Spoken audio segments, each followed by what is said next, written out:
বরগুনার আমতলী সরকারি কলেজের সাবেক অধ্যক্ষ মোহাম্মদ নজরুল ইসলাম তালুকদারের বাড়িতে ডাকাতির মামলায় 4 ডাকাত ও স্বর্ণালংকার ও ডাকাতিতে ব্যবহৃত সরঞ্জামাদি উদ্ধার করেছে আমতলী থানা পুলিশ। গত 22 ফেব্রুয়ারি দিবাগত রাতে নজরুল ইসলাম তালুকদারের বাড়িতে ডাকাতি সংঘটিত হয়।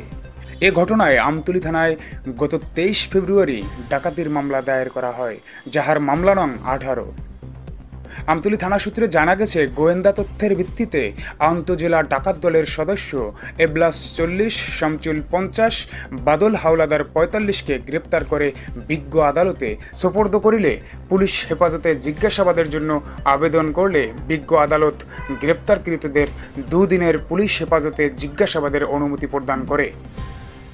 আন্তঃজেলা ডাকাত দলের সদস্য এবলাস এর দেওয়া তথ্য মতে বুধবার রাতে এবলাসের আমরাগাছিয়া গ্রামের ভাড়া বাসা থেকে চাইনিজ কুড়াল 1টি, ছেনা 1টি, রামদা 1টি, শাবল 1টি, ডাকাতি কাজে ব্যবহৃত টমটম 1টি এবং লুণ্ঠিত স্বর্ণের 2টি আংটি উদ্ধার করা হয়। মামলার তদন্তকারী কর্মকর্তা এসআই আজিজুর রহমান জানান, ডাকাত এরা হচ্ছে খুব আন্তঃজেলা ডাকাতের খুব দুষ্ট সদস্যরা, মানে খুবই চালাক, যারা এই ফোনগুলো তারা ঘটনাস্থলে আসে না, যার জন্য আমরা সাইন্টিফিক ইনভেস্টিগেশনে অনেকটাই ব্যর্থ হই। এর পরবর্তীতে আমরা আমাদের যে গোয়েন্দা তথ্য সেইটা বৃদ্ধি করে আমরা এই বিভিন্নভাবে তথ্য সংগ্রহ করে আমরা প্রথমত বাদল নামের এক জ্বলন্ত ডাকাতির সাথে যুক্ত বাদল নামের এক ব্যক্তিকে আমরা গ্রেপ্তার করি। তার মাধ্যমে আরও 3 জন আমরা গ্রেপ্তার করি। তো যেমন আপনারা দেখছেন যে তাদের পুলিশ হেফাজতে আমরা বিজ্ঞ আদালতে যখন সোপর্দ করি, পুলিশ হেফাজতে আমরা নেওয়ার জন্য রিমান্ডের জন্য আবেদন করি। পুলিশ হেফাজতে বিজ্ঞ আদালত আমাদের বক্তব্য শুনে তারা 2 দিনের রিমান্ড মঞ্জুর করে। তারই প্রেক্ষিতে আমরা জিজ্ঞাসাবাদে তাদের কাছ থেকে তাদের তথ্যের ভিত্তিতে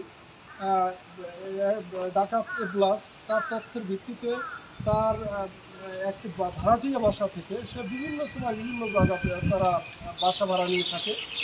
তার তথ্যের ভিত্তিতে গতকালকে রাত্রে এই ডাকাতি কাজে ব্যবহৃত এই যে বিভিন্ন ধরনের দেশীয় অস্ত্র, যেমন ছেনা, রামদা, তারপর চাইনিজ কুড়াল এবং ঘর ভাঙার কাজে ব্যবহৃত আপনারা দেখতে পাচ্ছেন যে একটি শাবক, যেটা অস্বাভাবিক কায়দায় তৈরি। আমতলী থানার ভারপ্রাপ্ত কর্মকর্তা মোহাম্মদ আরিফুল ইসলাম সাংবাদিকদের জানান, যে আমতলীতে গত ফেব্রুয়ারি মাসে একটা ডাকাতি মামলা সংঘটিত হয়েছে আমাদের বাড়িতে। তো এই ডাকাতি ঘটনা সংঘটিত হওয়ার পর থেকেই আমতলী থানায় পিছনে লেগে আছে ডাকাতি মূল রহস্য উদ্ঘাটন করার জন্য। এটি ধারাবাহিকতায় আমরা কয়েকজন ডাকাতকে গ্রেপ্তার করেছি এবং বিজ্ঞ বিচারের জন্য বিজ্ঞ আদালতে সোপর্দ করেছি। এবং সেখান থেকে আমরা অলরেডি 3 জনকে, আসামি এবলাস, আসামি শামসুল এবং আসামি বাদল হাওলাদারকে বিজ্ঞ আদালতের মাধ্যমে 2 দিনের রিমান্ডে নিয়ে এসে তাদেরকে জিজ্ঞাসাবাদ করে তাদের কাছ থেকে একটি চাইনিজ কুড়াল, একটি রামদাও, একটি সেনা এবং একটি শাপল ও 2টি স্বর্ণের আংটি, একটি টমটম, এটা যেগুলো ডাকাতির কাজে ব্যবহৃত উদ্ধার করা হয়েছে ডাকাত এবলাসের দেয়া তথ্য মোতাবেক। মৃদা বেলাল, রূপসী বাংলা টেলিভিশন।